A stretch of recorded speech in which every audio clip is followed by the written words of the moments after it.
Now, when you're doing a cut like this, right, you want to do your risky cut first, this one. Okay. The reason is you've got the rest of this tile holding all of this together. Sure. If you do this and then you do this cut, you've only got this little piece holding this piece together. Gotcha. Does that make sense? Yeah. You're just going to go... Yeah. Hey guys, welcome back to Green to Great with our apprentice Dave. Say hi, Dave. Hello, everybody. And we've got our good buddy Jason Foley here. Say hey hi, folks, Jason. how you doing? Jason's a longtime friend and contractor. He's got family history. Family runs a tile company, business store. Jason's forgotten more about tile than I will ever know. And we actually spent the day today training Dave on subway backsplash, right? Correct. We had some fun with that. That's right, we did. Jason imparted some knowledge. So anyway, Green to Great is all about following the apprentice path. Dave, floor's yours. Well, today we wanted to talk about the skills needed to be an effective manager and leader. This kind of follows up our last video that we did, our last discussion. Yep. And we thought it'd be nice to bring Jason in, somebody that we've been working with, who, in my opinion, in the short time I've known you, is a really strong leader. So Appreciate that. You're welcome. Marine Corps helped that a little bit, I think. A little bit. Yeah. The big question today is what skills, in your opinion, besides carpentry skills or tile setting skills, do you think are needed to be more organized, a better manager, or a strong leader? So Dave, one thing I've come up with is time management. You know, we have an allotted amount of time within a day. We need to fit those programs within that schedule, and it's really, once you can conquer your time, you can go anywhere with that. What do you mean by give me an example of time management? Like, give me 2 examples. So I'm a big note taker. So I like to make my notes for the next day, the following day. We're gonna meet at the shop. We're gonna go to this job. We're gonna do this, and all throughout the day, I'm focused on that final goal for the day. And there's always some contingencies that come into plan. Plumber doesn't show up. Electrician doesn't show up. The plumber does show up when he's not supposed to show up. So we have to have a contingency plan to be able to work around that and still get to our end goal for the day. So I hear you talking a lot about the end goal. When you have all these different variables in a job site, particularly in remodeling, where all different subcontractors are coming in, and there's a lot of schedules and a lot of different people to manage, when you inevitably hit some kind of obstacle or roadblock, what is your approach to handling that roadblock when you have this plan that you've made the night before? So one thing in the Marine Corps, you set up a mission, and your goal is to accomplish that mission. All right, you're working with other human beings, you're working with other Marines that are also trained in your field and skill. So one thing I'm going to do is I'm going to detach, and I'm going to put my knowledge into my employees. I'm going to say, all right, I need you to do this for me. Then I'm going to go do something else, and I'll say to that other person, I need you to do this for me. And then I'm going to go focus, delegate, goal orientated towards that end of the day goal. It's not always attainable, but we try to get to it every day. Sometimes there's just too many things that come up, but as long as we're pushing forward, as long as we're pushing through our day and we're making forward progress, then we're essentially going to accomplish that mission. I think, I also think, in addition to that, is building in flexibility to your schedule. So the way I build a job is, I usually use a calendar sometimes, and I map it all out, and I'll reach out and say to the electrician, I need you on the week of the 15th. And I'll give them the week. I know he can do it in 3 days, yes, but I give him a week because if something happens, I might have to push him a day or ask him to come a day early or whatever. The same thing with us, which I don't really share with you guys, but I know it's a day to do the backsplash, but I gave 3 days for it to happen, and nothing's going to happen in that kitchen for 3 days. So if for some reason you couldn't come to work that day, I was sick, whatever, the tile was wrong, I've got 3 days to at least play with that. So it gives me, I guess it gives me flexibility. You know what I mean? A little bit of leeway. I want to go back on time management though, because I thought that was pretty fascinating. I'm a huge efficiency guy to the point that I think I aggravate a lot of people that I work with. I do sometimes, right? Because I'm always like, let's get this done, follow the, we're on a time thing here. I basically heard you say you make a to-do list the night before. So I absolutely do that. And I think you can expand on a to-do list even more by trying to think of your process, your workflow, and what you can do to eliminate taking extra steps. And what I mean by that is, I know that you've heard this 1,000 times from me in the few months that we've worked together, is you're going to do a window trim job, stop at the lumberyard before you get there and pick up your trim. But while you're there, what else do I need? Oh, you know what? We glue our miter joints. Do I have glue? I'm not sure. Get a bottle of glue. It's $7. Right. But the half an hour trip back and forth to the lumberyard each way for a $7 bottle of glue infuriates me, when you should have just, you should be prepared for that stuff. Grab your caulking, grab your nails, stuff like that. Yeah.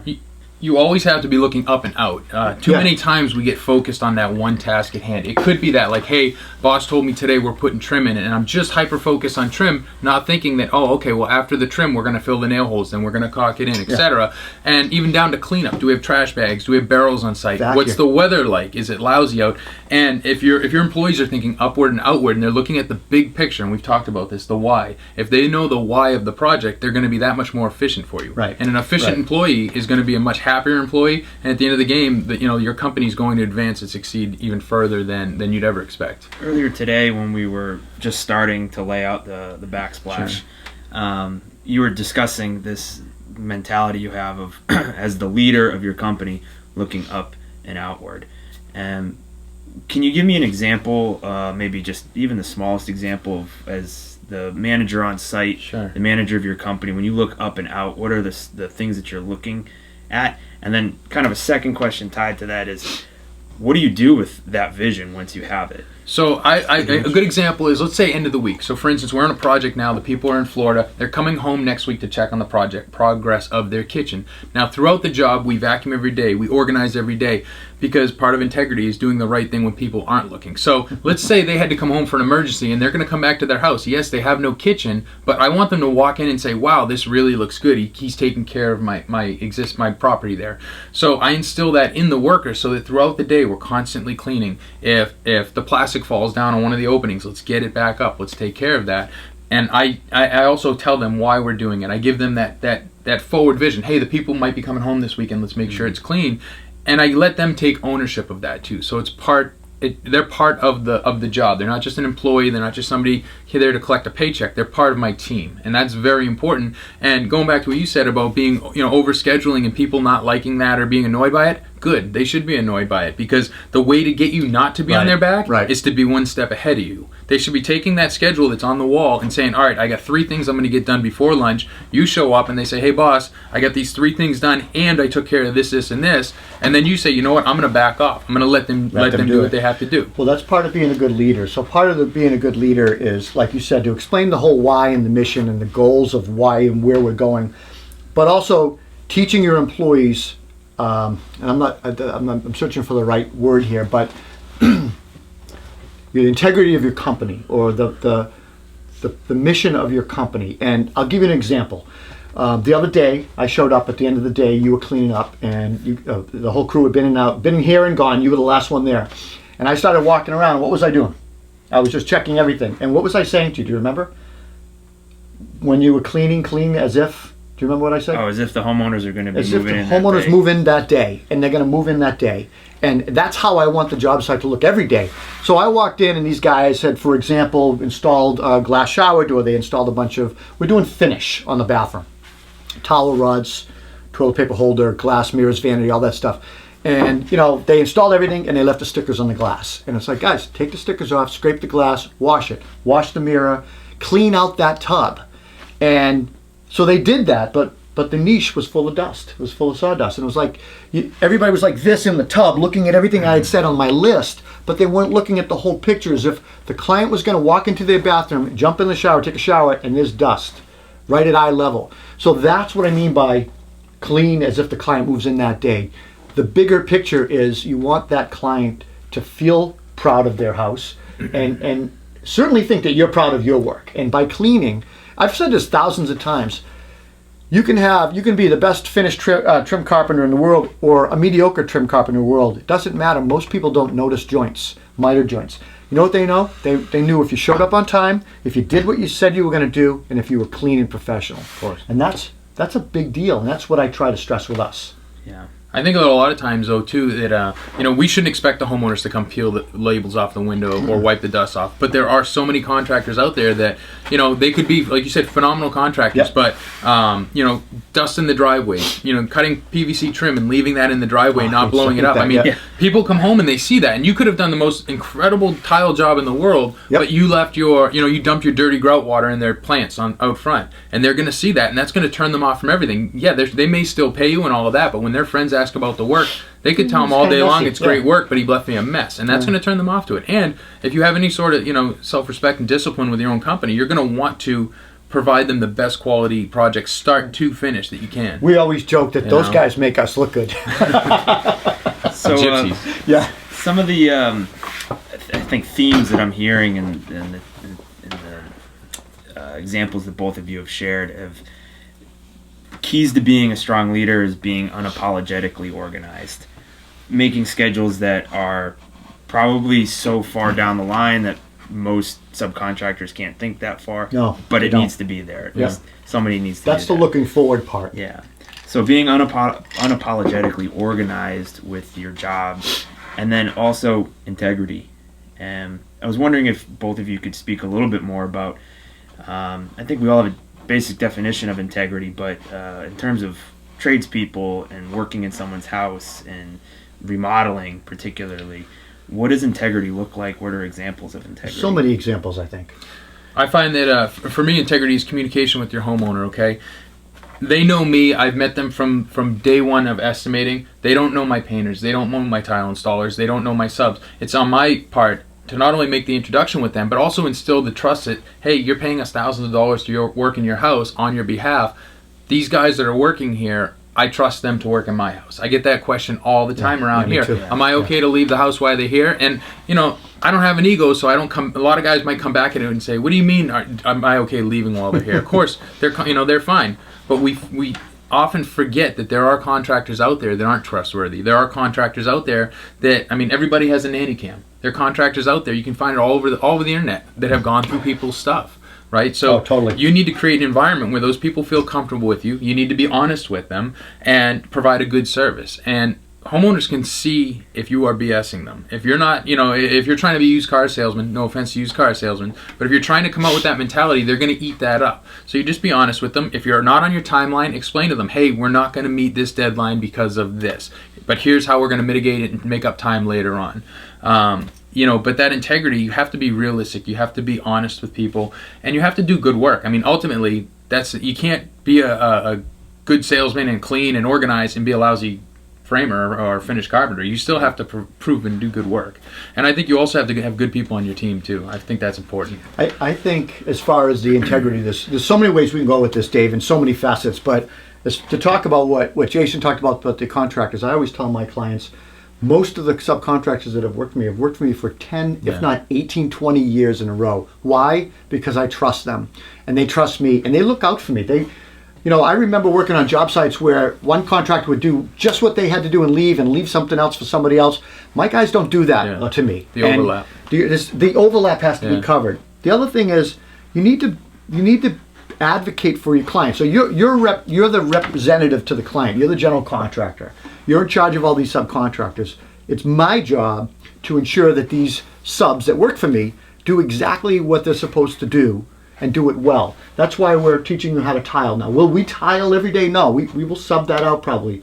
But you need to know what a good backsplash tile looks like, so that as a foreman someday, a baseline, you have a barometer or baseline, you can hold somebody accountable to a certain level of quality.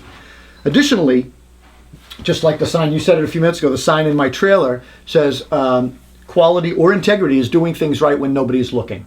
And I want my clients to trust me that when I open up a wall and I see mold, I'm not going to just board it over and keep moving, because I know that's going to stop the job and slow us down. We got to go get sporocidin, kill the mold, whatever, remediate it.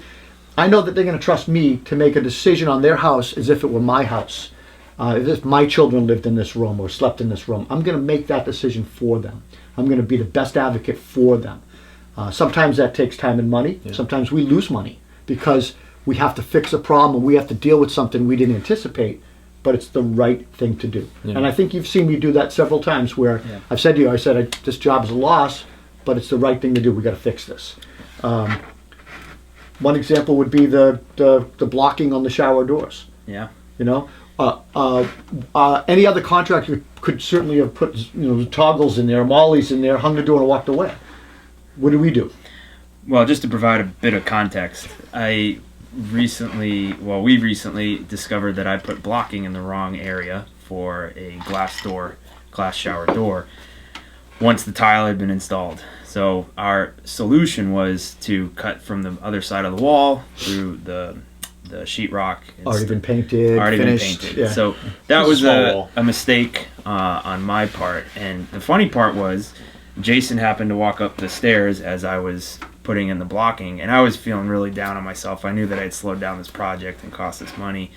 And Jason walked up, and I think what you said to me was, well, you're fixing it. That's all that matters. And that really struck me, because it was, one of those moments where I could have been chewed out for an entire day, an entire week, because it was a pretty significant Nobody chewed you mistake. out, though. No, nobody did. But that's because we're all grown-ups, though, and we talked about extreme ownership. There's a book out there, Extreme Ownership. I highly recommend it. It's great. But it's just that you knew you messed up. He finds it, you find it, and you're like, oh man, mess it up, and you just take it and you fix it, and that's it. Nobody's gonna slap you in the bottom. Nobody's gonna call you an idiot or stupid. If anything, you're gonna get some knowledge out of it, because chances of you doing it again are highly unlikely. But you know what? 2 small holes, patch them up. Maybe you got to patch the holes and learn from that too. You did. And maybe even has you paint the wall. I don't know, but so yeah, you didn't go that far. You lose lose a little bit of time, but you're gonna gain it in knowledge, and that's part of the growing pains of starting out as an apprentice. And even us, like, we make mistakes too all the time. I shouldn't say all. A lot of the time you make a mistake, but we're a little bit better at kind of redirecting before it gets to sheetrock and tile and weedy board. I think that's something that I'm learning in this process here. Is you mentioned the word redirect. Mistakes are going to happen. You're going to cut a board the wrong way. You're going to put a hole in the wrong spot. But how you redirect. Sure. One of my mentors when I was your age or younger, even Dave, was I don't know what it was that I had done or whatever I was beating myself up over, and he said to me, "Hey, look, it's not the mistakes you make; it's how you fix them." Yeah. He says, "As long as you can fix them," and I think part of that message was fix your mistakes, but also fix them in such a way that nobody really knows it's a mistake. Sure. Maybe you hide it behind trim line or something or whatever. I think I have 2, great examples of leaders right next to me, but something that both of you have mentioned, and it's a phrase that's written in our trailer: work the problem, not the guilt, or work the problem, not the blame. Not the blame. Not the blame. Don't work the blame. And that's something that I remember taking from other work experiences in my life, where there's always going to be some issue, some problem, some obstacle that comes up. And as the teacher in a classroom in my previous life, the lesson's going to go wrong. The kids are going to miss the point of the learning objective or whatever. We still got to learn the thing. We still got to fix the thing. It has to happen. So how you redirect and how you address the problem is something that I'm starting to understand more deeply in this trade. Yeah, that's like the joke. A lot of carpenters will say, "Oh, the framers framed it out. It's up to the finish guys to fix it." Or the framers will say finish guys will fix it, but the framers will say the painters will fix it. And it's just like, you know what? Stop putting blame. If everybody did the right thing from the beginning, then nobody would be saying any of that. Yeah, just do your job and do it well or the best you can. I want to just talk about problems, making mistakes for a minute, because I was thinking this while you're talking. I'm going to jump in, but the goal as an apprentice, we're training Dave, so the expectation is Dave's going to make lots of mistakes. I make mistakes weekly, daily, all the time. I think I catch them probably sooner, hopefully can redirect, but the goal is to learn. And so we have to let you make mistakes. I've got to be okay with that. Am I psyched when we make mistakes? No. Does it cost the job money or company money? Yes. That mistake you made with the blocking probably was a $250 mistake if you think of what we're going to have to pay the painter to repaint the wall, the time to fix it, the drywall you had to buy, the blocking, blah, blah, if you add all that up, it's a $250 mistake. Not a big deal. If that was a $2,500 mistake, I might have been a little bit more upset with you and been like, because let's face it, we're in business, and when I bid a job, I don't bid it for the price to do the job plus 10% mistakes. We don't do that. No. Maybe we should, but we don't. So you try to be better every time and not make mistakes. So the goal is to train you and learn from your mistakes and make less of them as we move forward. Right. We're talking about work the problem and not the blame. That is how I want you to look at the issues that you run into. I don't want you to get flustered when you go to a job. I send you somewhere and you're there to do something. it's like, oh, I just ran it. Something happens. It's like it's not going the way Rob said it would go. It's not going to slap right in. It's not going to slide right in. Don't get frustrated. Don't walk around. Just slow down, step back, look at it, detach, work the problem, and look at it from a different angle. It's that easy. I mean, it could be anything. I mean, you're trying to figure out a project. You're trying to get something together. And I was so guilty of this when I was younger, working for my dad. Is I'd be so frustrated trying to make this one little thing look. And he used to come on job and he'd say, "Hey, go take a walk or go take 10 minutes or whatever it be." I say, "I don't need 10 minutes." You're frustrated. And now I look at it and I'm getting a little bent out of shape on a job. Cabinet's not fitting right. I'll take a walk, go out to the truck, grab a coffee, whatever it is, and then I come back and I look at it and I'm like, "Oh wait, a shim fell behind that cabinet," or "Hey, there's a high nail," or whatever it is, and it just all of a sudden it comes clear. You detach, you take a step back, you take a broad view, find something else on the job. We always have check sheets, what we can do something else for 15 minutes, come back and look at it again, and if all else fails, ask for help. Whether it's us, whether it's the apprentice, I always say that. I mean, I'm not embarrassed to ask somebody under me for help. Like, "Hey, can you give me a hand? I can't seem to get this to line up right," because Dave's got his own knowledge, level of skills that he's had over life. Rob has his, I have mine, and between the three of us, we can come up with a solution that's going to work. But if you just hyper focus on that one thing, all you're going to do is get frustrated, and and you're not going to complete your mission. We do that all the time. I think when I'm on the job site, Brian's there or something, I'll be like, "Brian, come look at this. I'm thinking this, but I'm not sure." And sometimes he'll be like, "No, I've run into this before. Do this." Yeah, of course. Brian's been doing it longer than me. Or sometimes same thing. Brian will have something. I'm like, "Did you try that?" And he's like, "No, but that's a pretty good idea. Maybe I'll try that." So the bouncing stuff off is helpful. Yeah. You had mentioned more organized. You talked about being organized, better, more effective leader. I don't know if effective leader and organized are the same, but you asked that question. So I think for you, working towards organization are things that you're starting out already. So we just got you a cap for your truck with a ladder rack. I told you that was needed so you could carry the tools that I need you to have. You could put lumber on top of the truck. You're going to create some sort of sliding drawer system and organization. I truly believe that if you're organized and efficient and you set up your tools in a nice workflow manner, you will be more organized. Things will go better for you. You'll be faster to set up in the morning. You'll be faster to clean up in the afternoon. Lots of contractors I know take way too long to set up and way too long to clean up. It should be a system.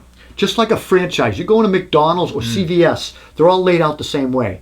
An employee at CVS in Waltham can work an employee in Minnesota. And the CVS is laid out the same way. Yeah. All the aisles are the same, and there's a reason for that. That's why those franchises work, because they have systems. So you need to develop a system and some organizational storage and lay out your tools in such a way. Yeah. I think taking care of your stuff too, that's another thing as a good leader. When you have other people on your team and their truck's a mess, like to me, I see it all the time. I'll see the dashboards, right? You got paperwork, you got tape. I can't stand that. I don't like anything on my dashboard. And I look at that and I'm thinking, man, to pull up to somebody's house, just have a mess. I get it. You're busy. You're trying to get things done. But listen, everybody can afford 5 minutes. Take 5 minutes, go through your paperwork. Put your invoices together. Or something. Yeah, exactly. You can really tell a lot about, never mind just a contractor, but anybody by what the inside of their car looks like. Is there empty cups all over the place? Is it just a mess? Take 10 minutes, 10 minutes, clean it out, wipe it down. It's kind of like that story of make your bed, right? You get up in the morning, you make your bed. If your day absolutely is terrible, you know what? At least you know you have a bed that's made when you go home, rather than just keeping it in a heap.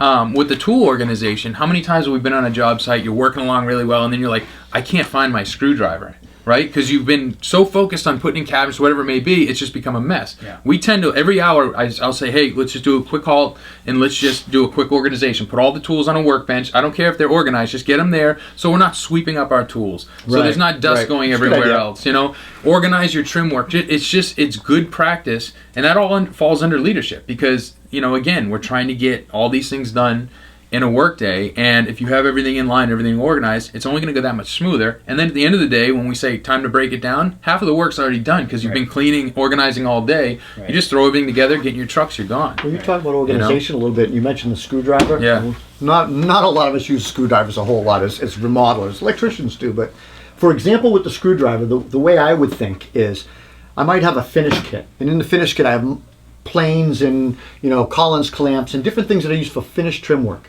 I'll have a screwdriver in there if I think I need a screwdriver for something, like maybe light plates or something or whatever. But I'll also have that same screwdriver in my framing kit or my tile kit or another kit I might have it in my track saw kit if there's clips that need a screwdriver. So if I have a tool that requires a tool to adjust it, I don't go looking for my screwdriver in my screwdriver box. I put a screwdriver in that kit. So I might have 8 screwdrivers, same size. I'm using screwdrivers as an analogy here. It could be anything, right? Could be a socket wrench, a nut driver, could be electrical tape. I put it in each kit, so I don't go looking for it. I have a kit set for that procedure, that stage of work. Does that make sense? Yeah, absolutely. Yeah. I think what works well with that as well is, so, you know, I work out of a full-size box truck. I have everything in that truck, right? You have a trailer with a pickup. You have a pickup. So you're kind of limited on space, right? So let's say, hey, today we're doing a tile job, or you're going to go tile your mother-in-law's backsplash. If you have everything compartmentalized for like a tile bin, and you have your cutter, you have your nippers, you have your sponge, your diamond sponge, all of that, you're going to grab that, put it in your pickup, and go, right? But if you're a contractor that has your stuff spread all over your truck, right, or all over your garage, and you're like, okay, I'm going to my mother-in-law's to tile, you get all the way up there and you forget your snap cutter, right? Because it's not in a kit, it's not organized. Then you've just wasted that time. My dad used to say that when we were kids all the time. Don't forget this, don't forget that, and we get frustrated with it. But then the time he wouldn't say it, we'd get to the job and we'd forgotten something, and then we drive back, and then we go back to where you were saying about getting angry about going to the lumberyard for a $7 bottle of glue. Yeah, it's like stupid. You know, so it's one of those things that, you know, we always, growing up, we know more than our parents, but then you get to a point in life where you're like, you know what? He was actually right. And then we start to teach our kids like that, and we start to try to instill those traits in our kids and our workers, for that matter. You know, I think all in all, like, remodeling is fun, and it's meant to be somewhat fun. I mean, there's a lot of hardcore guys out there, and I really think that they just, you know, you get too tightened up around it. But you got to have fun what you're doing. Who wants to spend 40 years doing something just to get a paycheck and put food on the table? Unfortunately, that's a realistic thing. People are out there doing that. But with us, I mean, you know, we're working in a great area. We've got great clients. We've got good subs. I mean, we all have good relationships with people, and we can have these kinds of conversations. Yeah. And I think that, you know, it's important that that we try to focus and build our businesses towards that, because, you know, I think that's in my opinion what separates us from a lot of other contractors that unfortunately just are so stressed out with, you know, meeting deadlines, paying bills, etc., that it takes the fun out of it. You know, maybe they used to have fun, but they're so wrapped up with all of these outside issues coming on. And that's another part to bring it back to the leadership and organization. You know, take a little bit extra time to organize your things, and that'll actually buy you free time later on. I definitely agree with something you said there, Jason, that we have really great subs and we work with some really great contractors in this area. So I think maybe to close, I'd like to add, Rob, you've talked about your mentor before, somebody that impacted you. You've mentioned your father, working with him. What is the best piece of advice that you received from your mentors, or the best learning experience that you had when you were younger, coming up? Wow! All right, I wish you would give me time to think about that. I know. I threw this one. I know. But if there is something that really resonates with you from your time as younger, I've had 2 or 3 mentors in my life that I've worked for I've worked for lots of people, but 2 or 3 that were great guys and great leaders, teachers. One was it's not the mistakes you make, it's how you fix them. It's that you fix them. That was one. My other mentor was my neighbor here. I told you guys about his cabinet maker, furniture maker, carpenter. I learned a lot what to do and a lot what not to do with him, right? So I talk about being the sponge, soak in the knowledge you can, but also make your own decisions, like, I don't like how that's done. And lots of guys are great craftsmen and good mechanics, but they're terrible business people. What I learned from my mentor next door is that take a little piece of whatever job you're doing and do something special for the client. I'll give you an example. We were working at 300, I still remember the address, 300 Main Street in Concord. Beautiful house on the corner of Thoreau and Main Street.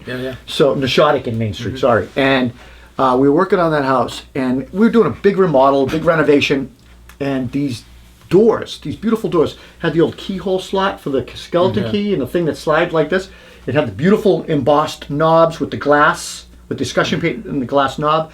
And then they were all mortise locks, and the hinges were beautiful, but they'd been painted over all these years. He had me take all the hinges off, all the knob sets off. He brought them back to his shop. It took us 2 days to do this. This was a big job, but it was a rainy day, and we had some time. I don't know if the painters were in there. we buffed them all off and we polished them. He had a buffing wheel, like a jeweler's wheel. We buffed them and we lacquered them. And when we installed those on the doors, personally, I that would have been like a $3,000-4,000 extra. Sure. But he did that, and he did stuff like that. That was a big example. He did little things like that. Upgrading the insulation we did for Gus from fiberglass to spray foam because it was the right thing to do, and we felt there was an ice dam issue. If we have room especially if we have room in our budget, doing a little something extra can help. And he taught me that. Cool. Interesting. How about you? Well, going back again, my old man, he was good. He, when we were younger, I mean, I'm talking young, like we were like 10 years old on job sites. Believe it or not, that used to happen. And we'd be there as like, let's say 14 years old, working with these other installers, and we would always dread when my dad showed up because he's gonna come up and make us do stuff, right? Because at that age, you're just kind of riding the wave a little bit. Out, yeah. So he would come up and he'd be like, hey, why don't you start lugging the tile up? And I would say, but we don't need it for 2 days. And he'd be like, well, just start bringing it up now, And I'd get so angry and I'd do it and all of that. And then when I became a boss and I started my company and I see my guys hanging around, I'm like, hey, why don't you start bringing up the tile?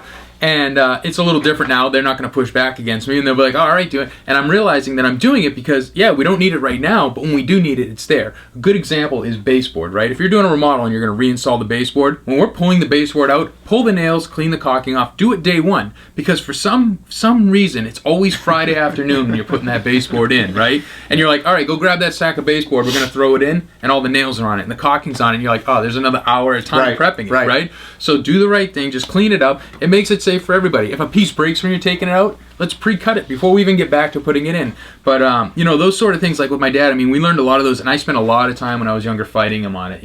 That's what sons and family businesses do. Yeah. But it's funny how though, like, as time goes on, you start to realize, wow, he actually wasn't totally crazy. Yeah. Still crazy, but not totally crazy, and we grow from that. And then once we have the reins, we're now doing that, and maybe we're tweaking it a little bit more to make it more of our own.